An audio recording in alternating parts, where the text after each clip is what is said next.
Tanks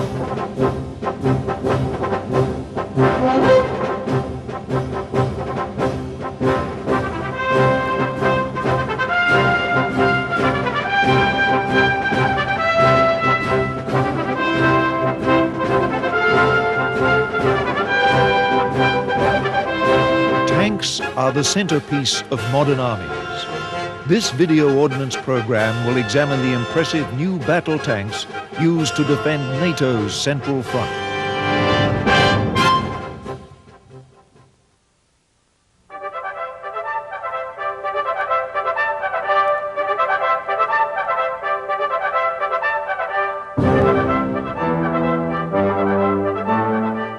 If you travel along the German Autobahn in the autumn months, among the normal traffic along the route, you are likely to encounter hulking green battle tanks. With the harvest in, the tanks begin emerging from their lairs in the forest for their seasonal war games along the inter-German frontier. NATO wages its war games through the winter months. The Blue Army and the Orange Army engage in mock combat, practicing for a war they hope will never come. Northern Germany is the home for the British Army of the Rhine. The mailed fist of the British forces is their impressive pair of battle tanks, the Chieftain and the Challenger. Britain was the pioneer of tanks. The British Army introduced tanks to the battlefield in 1916 and have played an important role in their development ever since. The Chieftain is the older of the current pair of tanks and was introduced into service in 1966. At the time of its initial deployment, the Chieftain was the most heavily armed and most heavily armored of all NATO main battle tanks. Most NATO tanks of the 1960s and 70s were armed with a British-designed 105mm gun. In contrast, the Chieftain was armed with a more potent 120mm gun. The Chieftain's design placed great stress on armored protection. The tank's turret was carefully contoured to take best advantage of its thick steel armor. In the 1970s, a team of engineers at a British Army research center near Chobham, England, developed a radical new type of tank armor. The new armor was codenamed Burlington, but it has become better known as Chobham armor, after the location of the research establishment which developed it. The new Challenger is the first British tank to incorporate this highly effective protection. The exact configuration of this armor remains a closely guarded secret, but it is believed to consist of complex layers of metal and advanced ceramics. It makes tanks nearly invulnerable to frontal attack from deadly anti-tank guided missiles. Besides this enhanced protection, the Challenger is considerably more mobile than its predecessor, the Chieftain. It is powered by a 1,200 horsepower Perkins Condor diesel engine, which gives it speeds of up to 35 miles per hour. The advanced hydropneumatic suspension gives the tank a smooth ride even over obstructions and rough terrain. One of the most important advances in tank design over the past decade has been in gunfire controls, which permit the tank to fire on the move. The heavily armored turret weighs 20 tons. Yet it must be moved with extreme precision to hit targets a mile or more away. These tests on a turntable provide the clearest example of this critical feature. A more advanced version of the Challenger 2, is currently under development with even more sophisticated fire controls. The Challenger is supported by an armored repair and recovery version. This version is capable of recovering a bogged-down or battle-damaged tank, and its hydraulic crane can be used when carrying out engine repairs. Britain has always played a prominent role in supplying tanks to armies overseas. There are often restrictions on the export of the latest tank design due to highly secret technologies involved.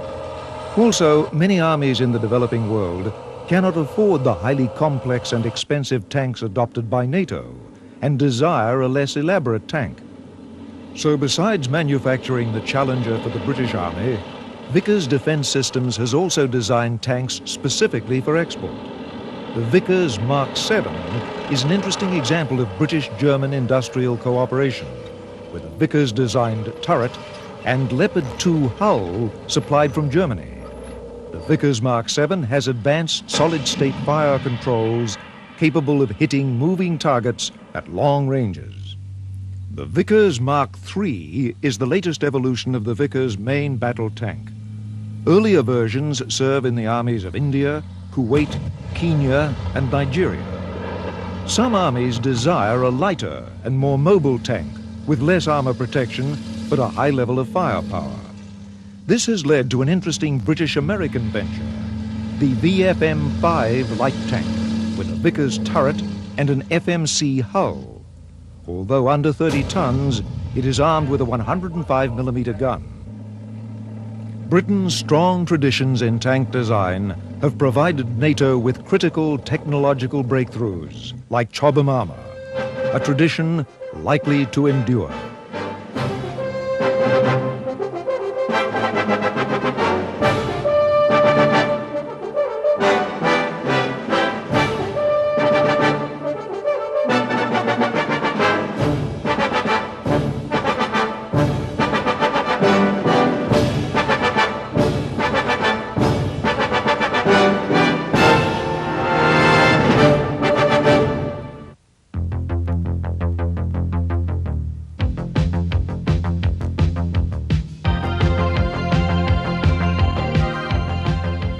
Across the hot, dusty prairies of Texas, sleek tanks hunt out their quarry. Tankers of the United States Army's 1st Cavalry Division wage mock combat using one of NATO's newest and finest tanks, the M1 Abrams. The Abrams is named after General Creighton Abrams. Although Abrams is best known as the commander of the United States Army forces during the Vietnam War, he is a legendary figure amongst the American tankers for his hard-charging leadership of the 37th Tank Battalion in World War II. American tanks have changed greatly since Creighton Abrams' days.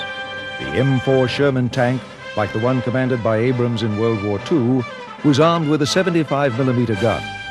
Today's M1A1 is armed with a 120mm gun that is 3 times as powerful. The Sherman was protected by a bit more than 2 inches of steel armor. The advanced Chobham armor of the M1A1 offers protection 12 times as great. The M4 was a fast tank for its day, capable of 25 miles per hour on roads. The M1 Abrams is nearly twice as fast, even in rough terrain. The increased speed causes you to be able to do a lot more things than you normally could with the slower M60 series.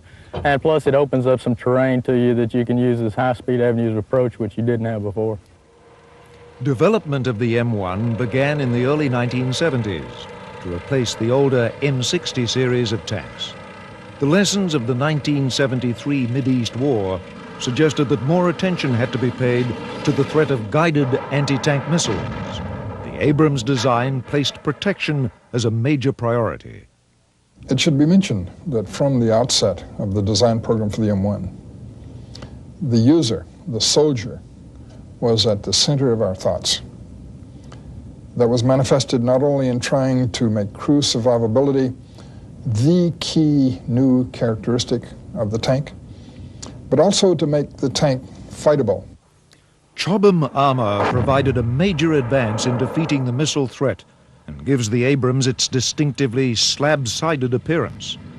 The greatest risk to the crew was the ammunition carried in the tank. On the Abrams, the ammunition was positioned in a special compartment at the rear of the turret. It was separated from the crew compartment by special blast doors. If the ammunition is ignited by an enemy projectile, the explosion is vented upwards, away from the crew through special blowout panels. This once secret test footage is a remarkable demonstration of this feature. In spite of the conflagration in the rear of the turret, the blast doors protect the crew from the fire. Another key aspect of the M1's design was its weapon system. The main gun itself is only one element of the overall weapon system.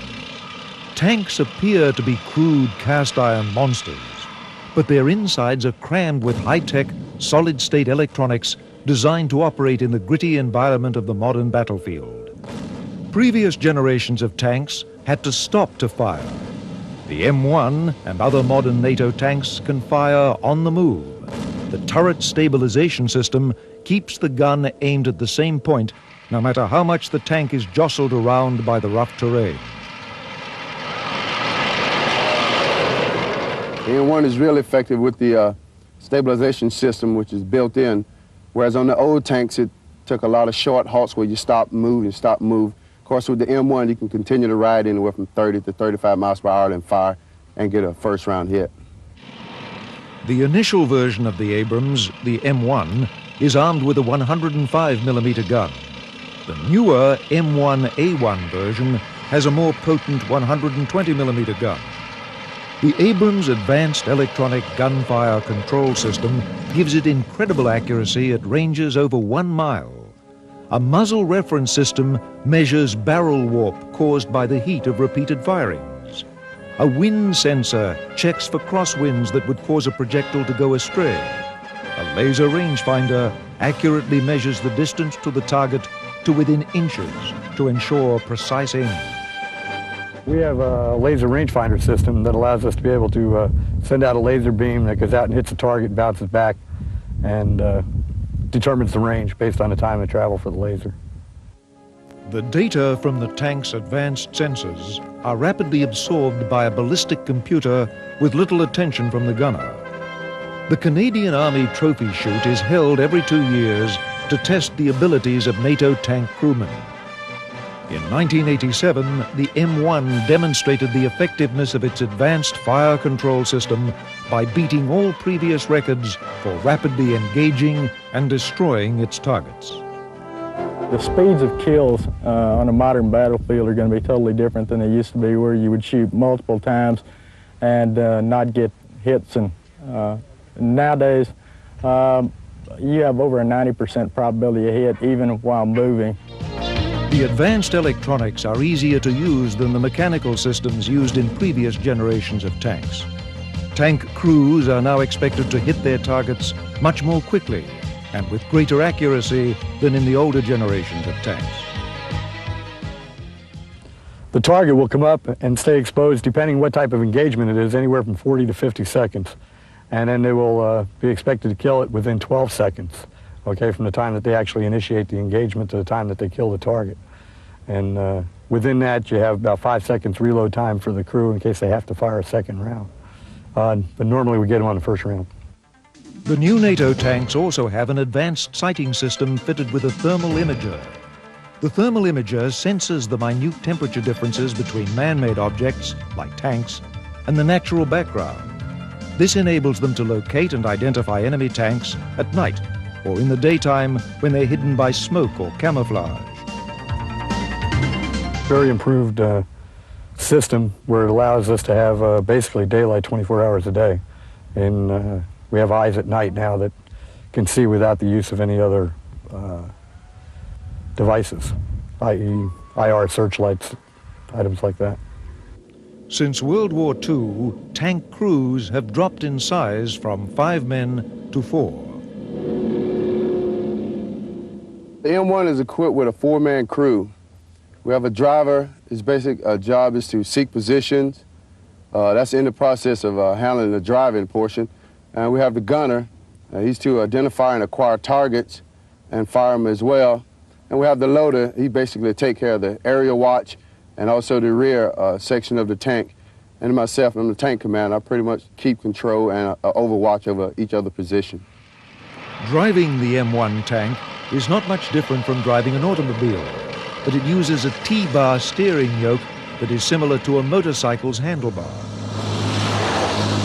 It has a different type of steering device. It's got a T-bar, and if you want to go left, you pull to the, push to the right and pull to the left, and the track will, it holds the left track, and the right track continues to turn, and you'll go left, or opposite, you go right.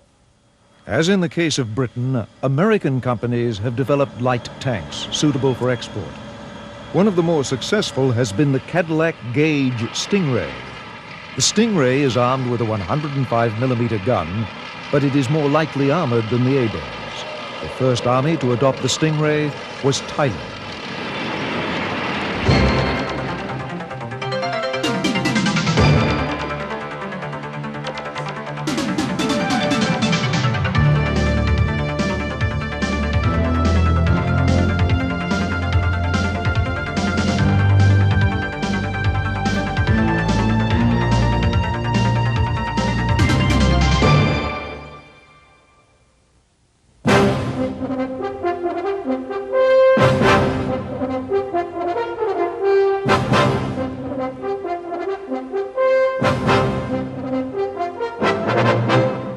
France has long been one of the pioneers in tank design. The Renault FT-17 tank was the first true modern tank, with its main weapon located in a fully traversable turret. French tank designers are continuing this tradition with the development of the new AMX Leclerc tank. The AMX Leclerc is named in honor of Marshal Philippe Leclerc, who led the 2nd Armored Division in the liberation of Paris in 1944. The AMX Leclerc is in final development and will enter service in the early 1990s. As modern main battle tanks increase in complexity, their design becomes more protracted and expensive. In the early stages of design, a variety of concepts is studied. The AMX Leclerc designers investigated a number of novel turret and gun configurations. They settled on a conventional turret, but with many advances in gunfire control systems.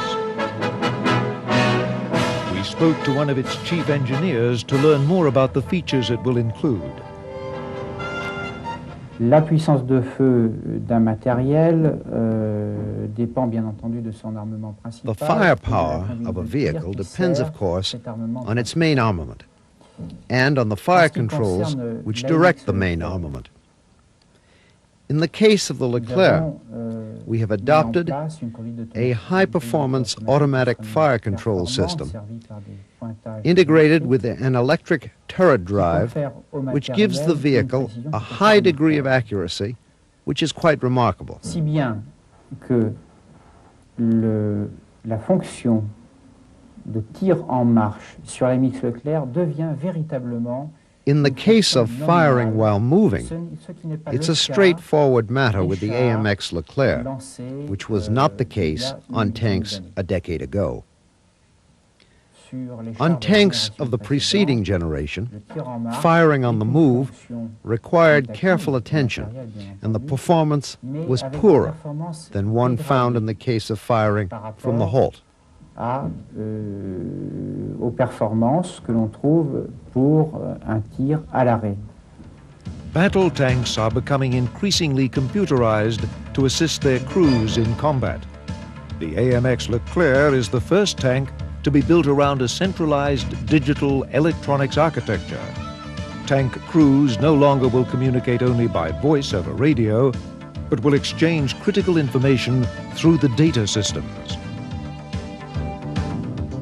L'AMX Leclerc, par son architecture numérique, les moyens dont il dispose, est en liaison. The AMX Leclerc, with its digital electronics architecture, is in constant communication with the other armored vehicles moving along with it, whether battle tanks or command armored vehicles.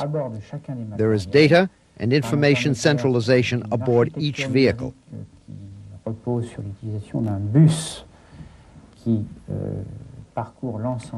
Because of the centralized data bus functioning inside, the digital computer architecture centralizes and disseminates the data around the vehicle. This data is coded and can be used by other vehicles. So at any moment, in any location, you know with considerable precision where the vehicle is located, how much fuel it has, how many rounds of ammunition, and so on. The availability of this data permits operations in real time and the best possible employment of the full capacity of the tank in its tactics when equipped like this. There have been so many advances in tank armor over the past decade that armor packages become outdated, sometimes in less than 5 years. The AMX Leclerc circumvents this problem by using modular armor packages which can be replaced by updated packages when new technology arrives. One of the key differences between the Leclerc and the current NATO tanks is the introduction of an automatic loading system to replace the human loader. With the conceptual design completed, the fabrication of testbed vehicles begins. These are automotive testbed vehicles used to examine the engine and suspension of the vehicle. The turret is not fitted, and instead special instrumentation is used in its place to monitor the performance of the vehicle.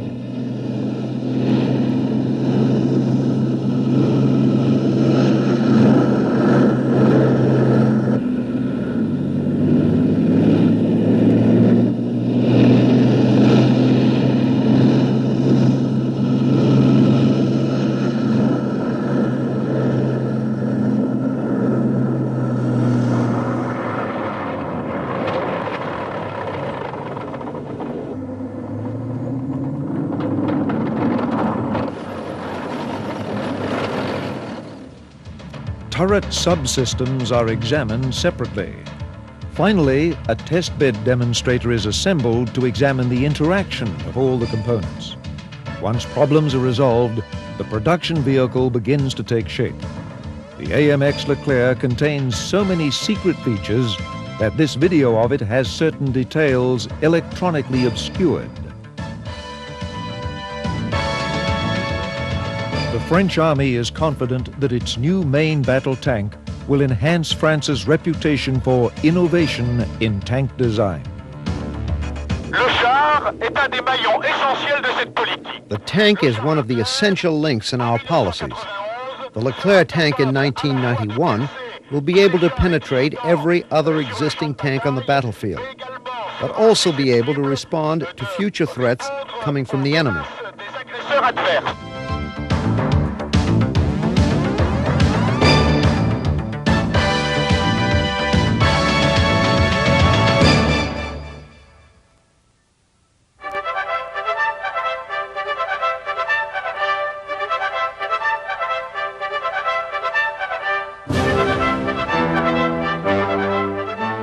The still of an early December morning along the inter-German border is disturbed by the growl of tank diesels. A German panzer battalion churns the fresh snow in a sleepy pine forest. From the woods appears a platoon of one of NATO's most modern battle tanks, the vaunted Leopard 2. With the harvest gathered and the fields bare, the modern German army, the Bundeswehr, exercises its armored shield. Tanks were the spearhead of the German Blitzkrieg in World War II. The legendary Tiger and Panther were among the most powerful tanks to roam the European battlefields during the final years of the war. Today they stand as silent reminders of the great armored clashes like Kursk, Normandy, and the Battle of the Bulge. Their place has been taken in the modern Bundeswehr by tanks of the Leopard family, the Leopard 1 and the Leopard 2. The Leopard 1 was the first German tank built after the Second World War. It entered service with the Bundeswehr in 1965. Compared to its wartime antecedents, even the monstrous Royal Tiger, it is much better armed. The Leopard 1's main weapon is the standard NATO rifled 105mm gun. It is capable of hitting enemy tanks at ranges of over 1.5 miles. The Leopard 1 is considerably more mobile than the tanks of World War II, with road speeds up to 35 miles per hour.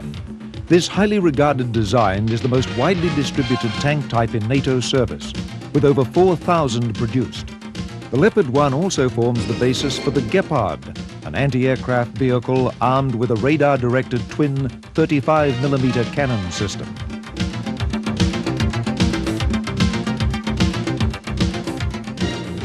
In the 1970s, the German army began development of a new generation tank called the Leopard 2. Though sharing a common name with its predecessor, the Leopard 2 is in fact a whole new design. Like the M1 Abrams and the Challenger, the Leopard 2 is protected by a thick hide of advanced armor. Its frontal area is nearly impervious to the deadly threat of anti-tank guided missiles. A 120mm smoothbore gun forms the sharp teeth of the Leopard 2. This gun spits out a 20-pound metal dart projectile at speeds of over 1 mile a second. This same gun was later adopted on the American M1A1 Abrams tank. Precision is ensured by a laser rangefinder. To keep the gun pointed accurately during high-speed travel, it is stabilized by a high-performance system. The effectiveness of this sophisticated network of gun and sensors has been demonstrated time and time again by success at the Canadian Army Trophy Shoot. This competition pits NATO's best tank crews against a challenging array of targets. Dutch and German Leopard 2 units have often emerged on top. The Leopard 2's rough exterior appearance belies its internal complexity. The turret is manned by 3 crewmen. The loader is responsible for handling the tank's ammunition.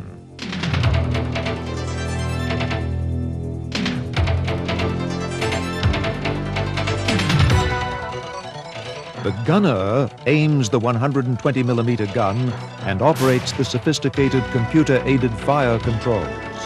The commander acquires targets and directs the rest of the crew in their duties. In spite of the technical improvements of modern tanks, the life of a tank crewman is arduous.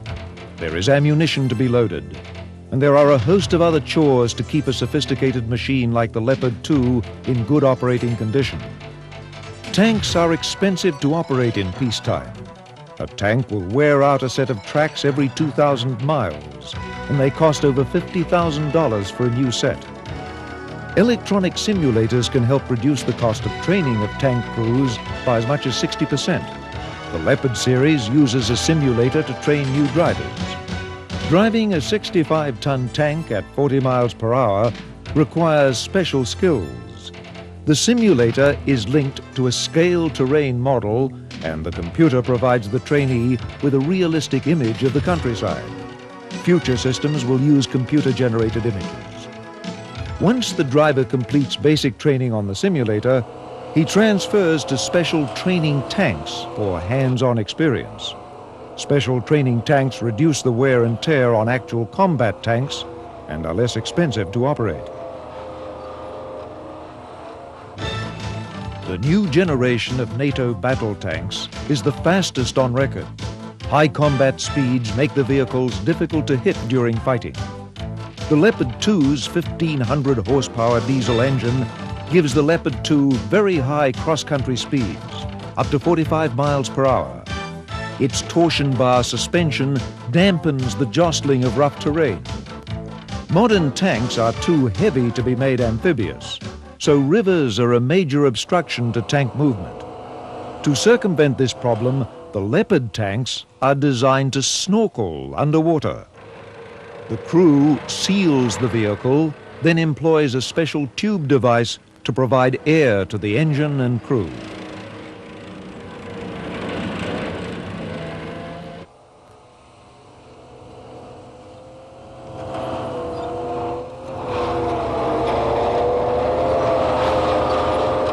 The NATO battle tank is an awesome combination of firepower, armored protection, and cross-country mobility. The tank remains the central element in all armies, but nowhere more so than on the plains of Central Europe. These weapons form an important part of NATO's deterrent strategy, crucial to maintaining a tense but lasting peace in Europe.